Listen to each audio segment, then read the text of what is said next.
एक राजा था। उसने एक सर्वे करने का सोचा कि मेरे राज्य के लोगों की गृहस्थी पति से चलती है या पत्नी से।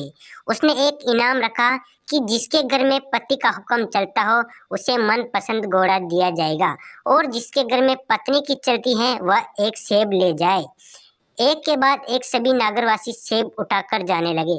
राजा को चिंता होने लगी, क्या मेरे राज्य में सभी घरों में पत्नी का हुक्म चलता है?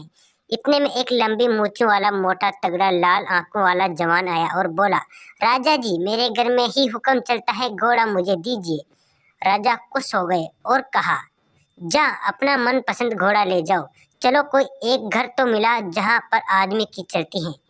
जवान काला घोड़ा लेकर रवाना हो गया। घर गया और थोड़ी देर बाद घोड़ा लेकर दरबार में वापस लौट गया। राजा, क्या हुआ, वापस क्यों आ गए? जवान, महाराज मेरी घरवाली कह रही है काला रंग अशुभ होता है, सफेद रंग शांति का प्रतीक होता है। आप सफेद रंग वाला घोड़ा लेकर आओ, इसलिए आप मुझे सफेद रंग का घोड़ा दीजिए। राजा, अच्छा घोड़ा रख और सेब लेकर चलता बन।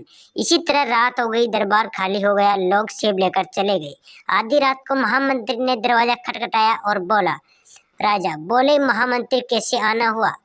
महामंत्री, महाराज आपने सेब और घोड़ा इनाम में रखा, इसकी जगह अगर आप एक मन अनाज या सोना वगैरह रख होता तो लोग कुछ दिन खा सकते या जेवर बना सकते थे।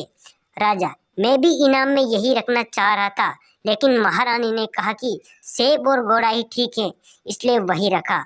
महामंत्री, महाराज आपके लिए सेब काट दूं? राजा को हंसी आ गई और पूछा, यह सवाल तुम दरबार में कल सुबह भी पूछ सकते थे, आप आधी रात को ही क्यों आए?